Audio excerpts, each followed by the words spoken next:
Paz de Cristo a todos, aqui é o pastor Cláudio e hoje para falar acerca de uma herança que o cristianismo legou ao Ocidente, e herança essa que perpassa caminhos, áreas do nosso conhecimento que vão desde as ciências naturais até as ciências políticas, as ciências humanas, por assim dizer. E eu me refiro a uma forma do cristianismo interpretar o tempo, forma esta que parte de uma ideia do tempo linear e que está presente no modelo tanto científico quanto político ou econômico de também enxergar o mundo.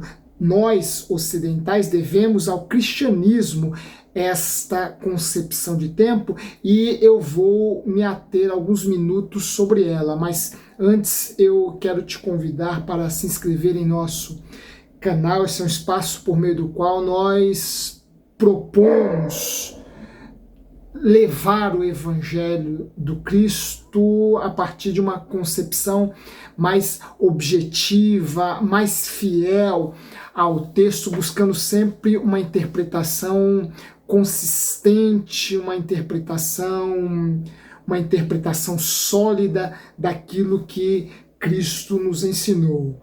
Nos ajude a manter este espaço e divulgando a outras pessoas, a fim de que nós possamos levar a um número cada vez maior os ensinamentos, as lições aqui apresentadas, aqui abordadas. Bem, embora com muita pertinência o cristianismo tenha sido objeto de crítica, principalmente no contexto da academia, sua importância na formação do pensamento ocidental é ignorada, inclusive, principalmente na academia, não tendo o seu valor reconhecido. Ora, que o cristianismo é passivo de críticas, isto é algo extremamente aceitável, pertinente. Entretanto, ignorar a sua importância e a sua presença na formação, inclusive, do pensamento mais abstrato, do pensamento mais elaborado, mais acadêmico, intelectual, implica numa ausência de autenticidade, de reconhecimento, mais ainda é quase que um ato de má fé negar o quanto nós,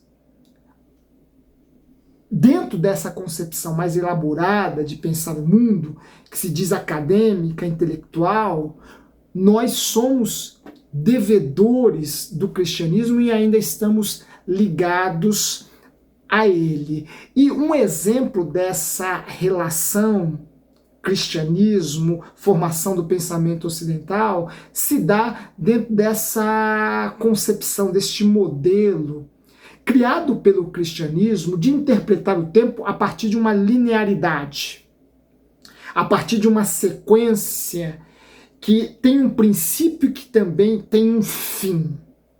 Tem um princípio, tem um meio e tem o fim.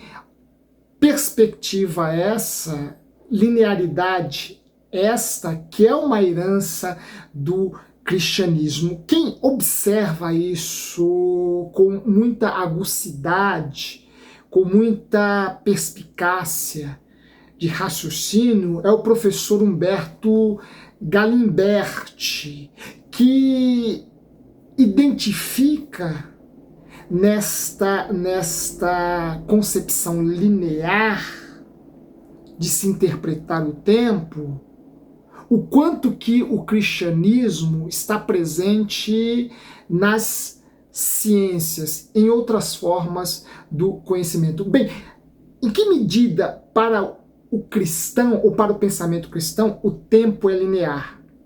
Na medida em que ele parte de um passado chamado, sintetizado na ideia, no conceito de pecado original, chega num presente que é sintetizado pela ideia de redenção, pelo conceito de redenção, e aponta para um futuro chamado de salvação. Então, o cristianismo pensa passado, presente e futuro a partir desses conceitos.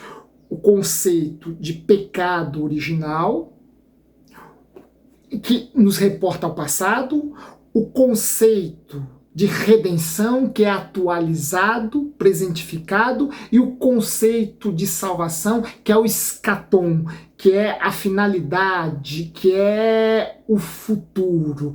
Ora, vemos aqui que o tempo para o cristão segue esta linearidade de um passado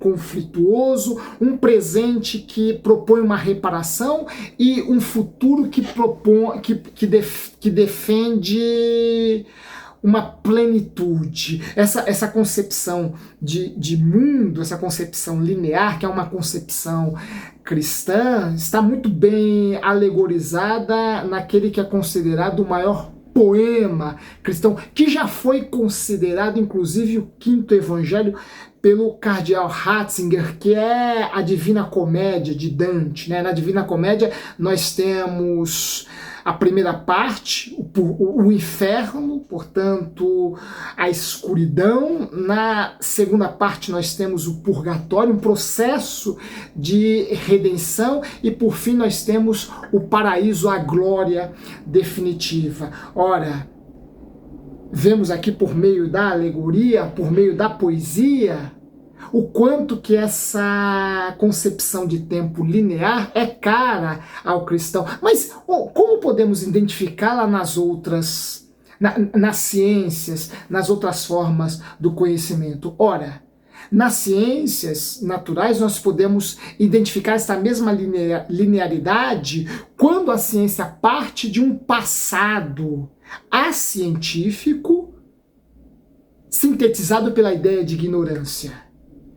O presente para a ciência é a pesquisa, é a observação, é o desenvolvimento das teorias, contrapondo-as aos fenômenos. Ora, e o futuro para a ciência é o progresso. A ciência também percorre esta linearidade, ela parte de um passado sintetizado pela ideia de ignorância, chega a um presente marcado pela pesquisa, o desenvolvimento da ciência propriamente dita, e aponta para um progresso em que quando os frutos desta ciência serão colhidos pela humanidade. Ora, nós temos aqui uma concepção de tempo linear. Para ser mais precisos, podemos ver esta concepção na psicanálise freudiana.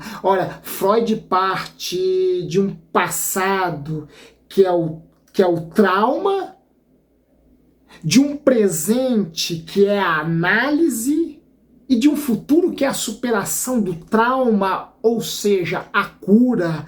Vejam o quanto que a psicanálise freudiana também reflete essa concepção linear. E nós podemos, inclusive, identificá-la em Marx. O professor Humberto Galimberti chega inclusive a afirmar que Marx é um cristão. E como essa concepção linear de tempo, que é uma herança do cristianismo, estaria presente em Marx? Ora, ela estaria presente a partir de um passado que implica na injustiça social, num presente que é a revolução, e num futuro que é a implementação definitiva da justiça social, que para Marx se daria no comunismo. Portanto, mesmo Marx duro, ácido, crítico do cristianismo, está pensando o movimento do tempo a partir dessas categorias de passado, presente e futuro que encerram um todo linear. O passado, para Marx, é a injustiça social, o presente é a revolução e o futuro é a justiça, a implementação da justiça social, que para Marx, repito, se dará por meio do comunismo. Ora, são apenas alguns exemplos que demonstram o quanto que o cristianismo influenciou a nossa forma de pensar o movimento das coisas, o movimento da ciência, o movimento da política, o movimento da economia, o movimento de tantas outras formas de se entender a vida, de se entender as coisas. Ora, o cristianismo, partindo desta linearidade do tempo, de um passado marcado pelo pecado original, de um presente quando se dá o desenvolvimento da redenção e de um futuro que é salvífico, que é pleno, entende o mundo a partir de uma concepção extremamente otimista. Otimismo este que deve estar na base de todas as áreas do conhecimento humano, pois seria extremamente prejudicial à humanidade se pensássemos tudo, se pensássemos o mundo, a vida, a partir de categorias meramente pessimistas. Que o mundo está passando por crises profundas, disso nós não temos dúvida, mas precisamos deste otimismo, de concepção de tempo herdada pelo cristianismo, para encontrarmos algum fôlego, algum ânimo, algum alento para lutarmos por um mundo melhor, lutarmos por um mundo mais justo, por um mundo mais harmônico, por um mundo menos doente, por um mundo mais próspero.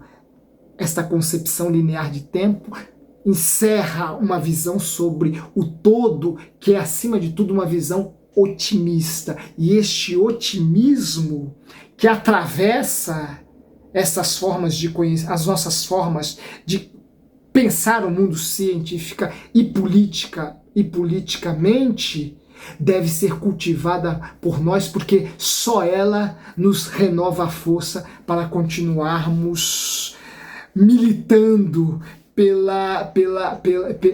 pelo mundo, pela humanidade. Que Deus abençoe a todos, um forte abraço e até a próxima.